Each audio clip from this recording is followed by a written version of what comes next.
Right, I'm going to make some oatcakes. So I've just weighed out some oats, which I got from Leverton Windmill while we were back in Retford. I'm using some glitzies because they have to be quite fine. Helps if you put that on.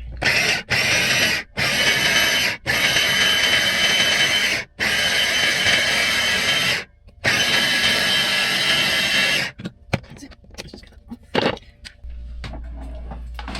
I'm using the Hairy Biker's recipe, and it seems to work really well. I've used it a few times now, and we've had lovely oatcakes, so hopefully it'll work this time as well.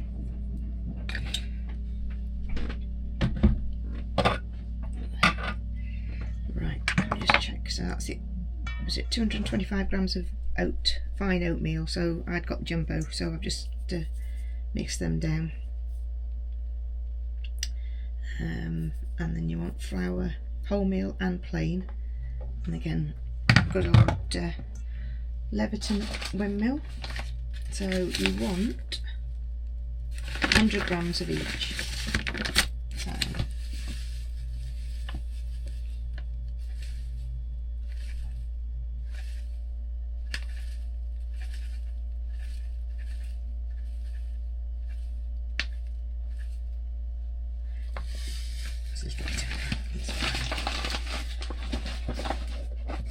and again, I'm just using the box, but it's from Leverton Windmill. It's good strong flour, which I use for making all my bread.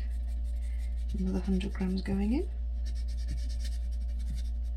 It's just a handy shape box, this. It fits in my drawer nicely.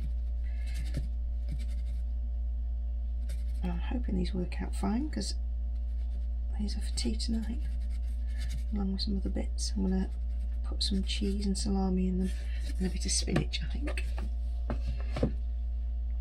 Alright, so mix together the flour, plain, and then the yeast and a bit of salt. So you want 1 teaspoon of yeast and a pinch of salt.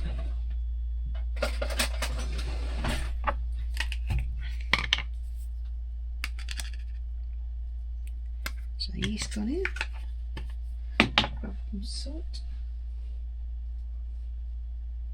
I'm just going to do a half a teaspoon of salt.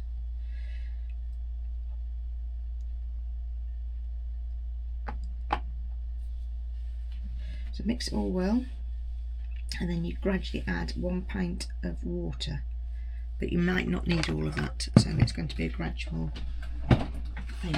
So there's a pint of water, I think it's got it on there. So 825 mils of water. Let's just mix it all up.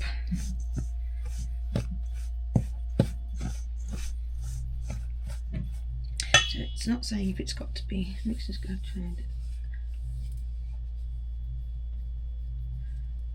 It's got to be the consistency of like a thick double cream. Let's just find a wooden spoon. I'm going to do warm water because I think it'll be best to activate the yeast a bit quicker. So this is just boiled. And I'll mix up some cold water as well.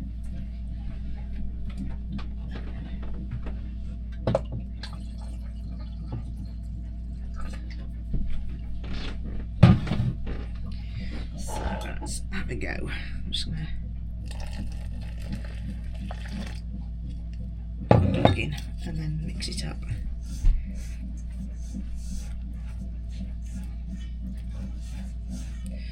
You have to use most of this.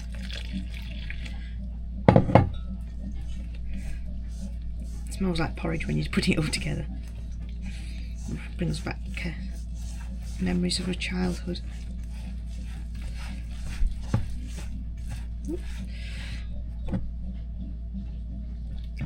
It's amazing how it absorbs it very quickly. So you can see it's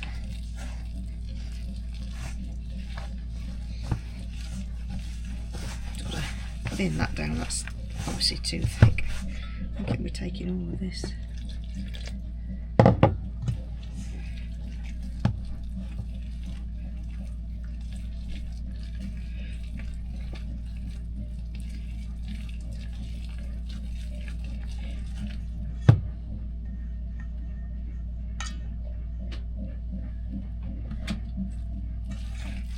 Paper. Oops. Yeah. I think I might even have to be a bit more.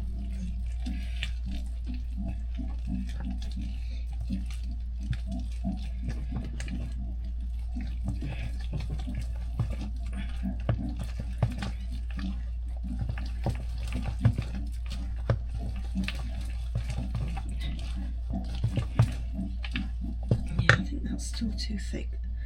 Just double check that. Consistency of thick double cream. I think I'm also going to put just a little bit more water in. That'll be enough.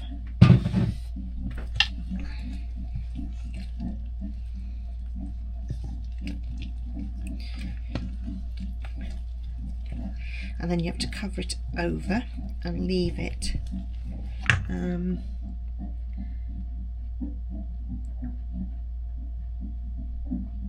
for 3 to 4 hours, but you can leave it up to 8 hours in a cool place. And then once it's ready, it's obviously after that it's ready, and that's when you add your bicarb, but I'll show you that when we get to that. So I'll see you back in a few hours.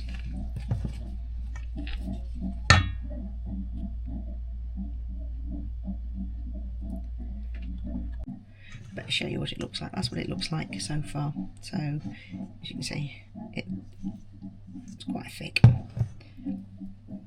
So I left it to rise, and it's a bit too long really.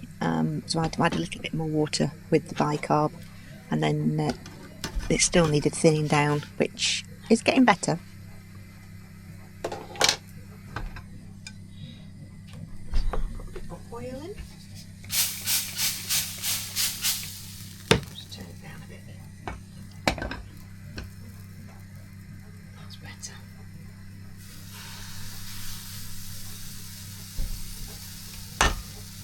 Now you've just got to thin it out.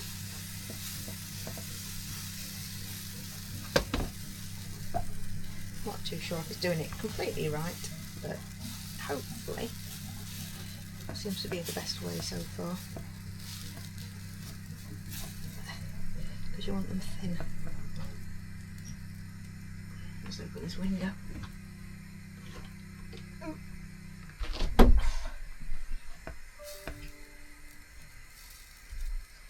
Just leave them. Oh, I knew I was going to do that.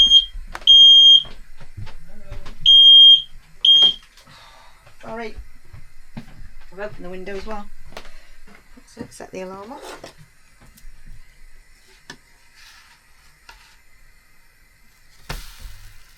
Oh, we're getting there. Still just need to be a bit thinner.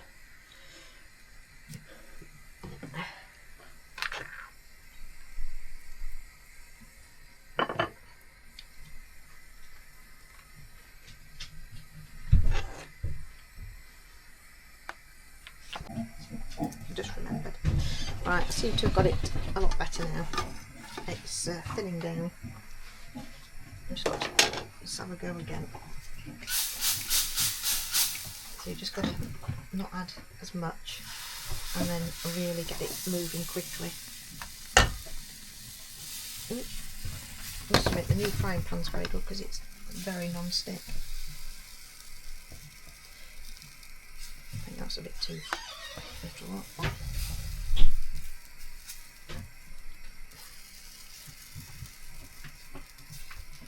Got a few more holes.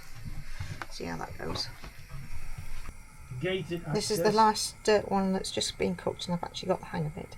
It's taken quite a few. I've got all those ones, but I've now realised that it needs to be thinner than double cream, as it's stated in the recipe. So hopefully it'll be okay next time. As you can see, there was loads made, so I did batches and froze them, and they're great like this, or also with cheese inside. So these ones have got cheese in and folded over, and they're very tasty. Thanks for watching. Don't forget to subscribe, it's completely free, and we'll see you soon.